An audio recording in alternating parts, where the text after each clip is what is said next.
My dad sometimes would tell me to shut up. I was asking too many questions. But it was always about learning from what my dad already experienced in racing in Formula One and trying to be better, trying to be faster. To abuse your child, I never abused him. I was teaching him.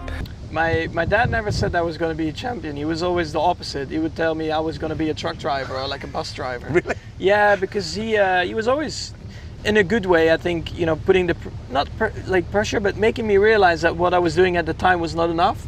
You have a kid in the future, would you train him just like how your dad trained you to be a Formula One driver? Because, you know, I would advise him not to be a driver. It's less stressful. Well, like Kimi Räikkönen has started to train Robin Carton. Yeah, I don't know. I mean, of course, if he or she wants to race and I see the potential, then I would go for it. You know, it's like how my dad did with me, but I would never actively push. Will you ask your dad to train your son?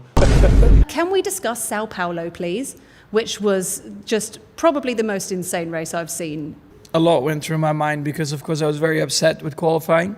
Almost, well, actually, I wanted to destroy my room, but then I walked into my room and my dad was sitting there. So I was like... Did he destroy it for you? No. He was the calm one. He was very calm. I was like... my dad did that once to a mechanic with a fork. And I think still... to my dad's liking, I think all the way to Formula One, I still didn't work hard enough in his eyes.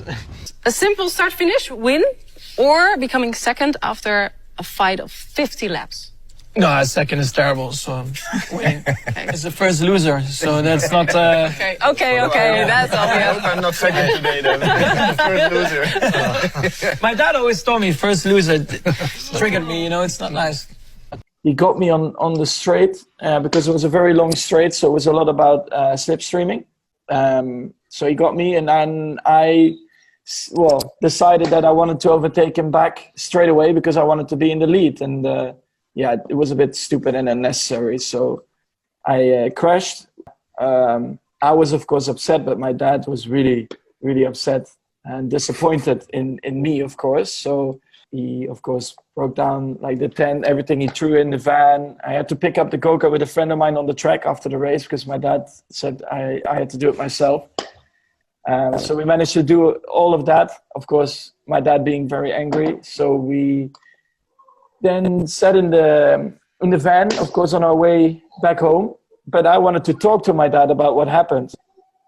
About my opinion about the incident, but my dad didn't want to talk to me, so I kept trying. And then at one point he said, like, get out, like here at the fuel. He stopped at the fuel station. He said, get out. I don't want to talk to you anymore. I knew that his mom was a few kilometers behind us, so it's not that I was leaving him there on his own, 2,000 kilometers away. Well, you came back anyways, so it was all right. Yeah. And, you know, once you achieve your life goal, your life mission, it's just something truly incredible, but also not only for me, but for my whole family, because they also had to live for me, because my dad was away a lot, probably cost the marriage. And also my sister, you know, she missed me, she missed her dad, because my dad was always with me. So all of this now, you know, just brings back a lot of, you know, just rest. And also, you know, this hasn't been for nothing. But one of the funniest ones was, I think, in that final year in PFI, you remember? Yep. And World Championship. First session. Yeah, I was driving like a potato, I swear. It was really bad. I said, fuck, what is he doing? So I called him in. I was always on the tracks. Yeah. So he came back into this trouble. So he would stand up and I really smashed him on his helmet here. Bang! And he was like... All the mechanics around, they were like, what happened there? And then, and I said, what are you doing? He said, we're here, it's World Championship, and I think we can win it. If you don't drive normal, we go home. I pack up everything. David? I was just getting started in Formula Renault 2 liters testing, and then I got invited for an F3 test. And it was a lot tougher. So after a few runs, I could not keep my head up. And then my dad, I needed like padding on the side in Valencia, and also because it was anti-clockwise, so it made it even worse. Because normally you're used to clockwise tracks and your neck is used to that. And then my dad called it Pussy pads. Since that day, I told because I couldn't keep my head up, so I had to use it. Since that day, I refuse to use it. To use the pussy pad. Exactly. I said because was it in 2020? Like we arrived at Mugello, nobody really knew how heavy it was going to be, and some drivers already put the padding in. And the team asked me like, "Do you want padding as well?" I said, "Even if my head falls off, I am not using that ever again." And that's what I keep telling them. As soon as I started training, everybody went to the cafeteria. There was just one car going round and round in the rain, and that was Max. As long as his fingers weren't completely frozen, he had to drive.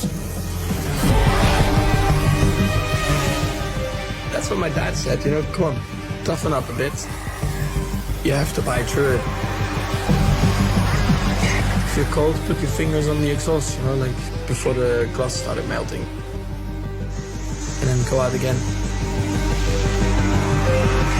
I remember he was probably 8 or 9 or something, and after Wednesdays after school, because school was finished at 12, we went to the go-kart track, and it was in the wintertime, it was freezing, so I let the van run so he could warm up, and then we did 10 laps. Cold. I said, okay, go warm up. And then 3 minutes later, where is he now? I said, come on, drive. I'm still cold. I said, I don't care, drive. And then he couldn't move his fingers, and I didn't care. I wanted to test things because I was building engines and chassis change and things like that. And I wanted to have the result because I was, you know, I wanted to move forward. Yeah. But then he was, hold the steering wheel. I'm cold and things like that. And then when the fingers warm up, then again, and that's very painful. And I said, oh, shut up, you know, you're all... Trying to make me tough, I think. Designed to win, basically, is you. You hear it, what does it mean to you? To be honest with you, that line feels natural. Because since I was a little kid, that's what I worked on with my dad, especially. My mom also, you know, she was racing back in the day. And I would say from 7, 8 years old, that was always the target. In a way, by discussing it that much, and my dad, of course, preparing me for it. Once I got there, nothing was really like overwhelming. And I think that helped me a lot. That once I actually got to F1, the hardest bit was already done. This bit was more about knowing what you have learned over the years and, you know, just put it out there and try to make it a success. My dad or mom calls me and I'm like, I'm not busy, you know, like I'll call them back later. But I also know there will be a day that they are not calling me anymore. Gewoon met 2 benen op de grond blijven staan. Is dat lastig in dit wereldje? Of juist door de mensen om je heen niet? Nee, ik denk dat hoe ik opgevoed ben, denk ik niet. Dus. Hoe ben je opgevoed? Hard. Hard? Maar, ja, natuurlijk met mijn vader. Ja, absoluut. Was die hard? Qua racegebied. Ja. Zeg maar, strikt, ja. Maar strikt nou, als in... Gewoon, ik moest er wel serieus mee bezig zijn. Anders dan wou hij ermee stoppen. En ik moest wel alles ervoor over hebben, zeg maar. Terwijl de andere kinderen veel leuk beetje spelen, beetje rond. Ja, maar ik zeg, wat heb jij ervoor gelaten allemaal? Want je moet ook offers brengen, toch? Misschien voel je dat helemaal niet zo. Omdat je doet wat je het leukste vindt, maar... Ik vond het ook soms leuk om een zaterdag te gaan voetballen of zo. Snap je? Maar dat wilde je vader niet hebben. Nee. Nee? Ja. Heb je wel eens verloren? Nee, nog geen keer. Wat is makkelijk aan karten? Want als het zo makkelijk gaat... Ja, gewoon een goede monteur. Karl is goed.